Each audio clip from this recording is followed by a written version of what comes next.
бір күні бір жігіт екінші бір бизнесменге келеді де айтады: осы қалада сіздің саудаңыз әйтеуір алға қарай дөңгелеп жақсы болып жатыр.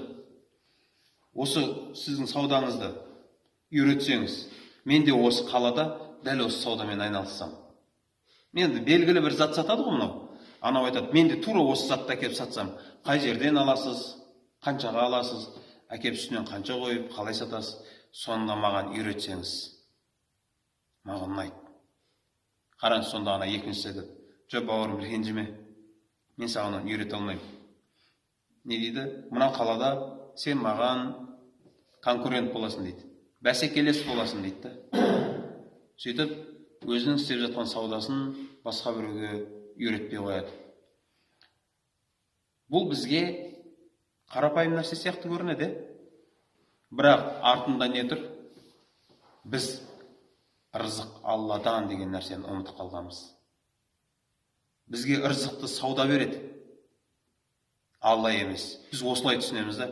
Конкуренция дейді ғой қазір. Шынымен байқайсыздар ма? Бұл кез келген салада кім қандай саудамен айналысып жатыр? Бәрінде сондай. Өзінің сатып жатқан нәрсесін басқа біреудің сатқанын қаламайды да. Қараңыз, рызықты Алла береді деп емес. Анау адам саудаға келсе, менің рызығым азаяды. Менде былайша айтқанда сол ғой енді. Клиентім азаяды деп түсініп жатыр ғой бұл. Не деп жатыр? Менің рызығым азаяды деп ойлаймыз да біз. Қараңыз, біз тәуекелді Аллаға емес, саудаға қойып қойғанбыз. Сол үшін өзіміздің мұсылман бауырларымыздан өзіміздің саудамызды қызғанамыз. Мен өзім көзім көрген.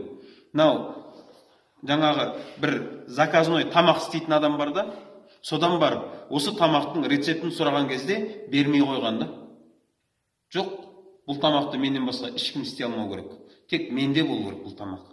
Шымкенттің тағы бұрышында бұл болса не болады? Клиент екіге бөліне ма? Менің рызығым азаяды. Алланың құдіреті, қарашы, қандай мұсылмансыз.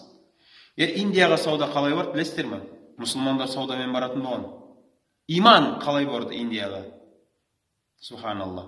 Саудагерлер мұсылмандар барып тұратын болғанда, біреуінен келіп, мынау затты беріңізші десе не дейді? Жоқ, бауырым, мен сатпаймын бұны.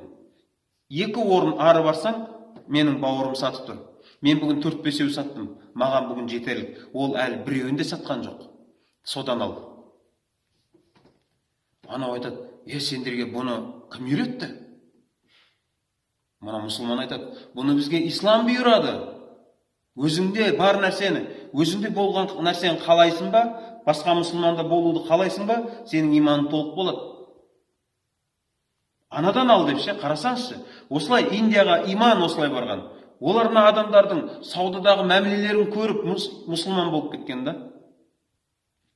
Енді өзіңіз елестетіп көріңізші. Мен мысалы базарда тұрмын, бір зат сатып жатырмын, біреу келіп сұраса, менде таусылып қалса не істеймін мен?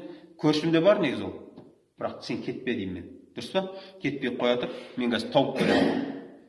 Шығасың будкаңнан, айналып ана көршіңе барасың да, бере тұршы. Мен саған қазір складтан әкеп бере саламын. Ертең әкеп беремін. О да жоқ болса, әйтеуір біреуден тауып келесің, бірақ мынаған не дейсің? Кетіп қалма. Анаған кетіп қалма. Мен беремін саған.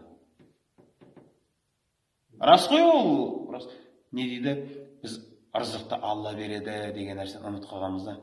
Басқа бір мұсылман бауырымызға өзіміз көріп жатқан жақсылықты қимаймыз да жігіттер.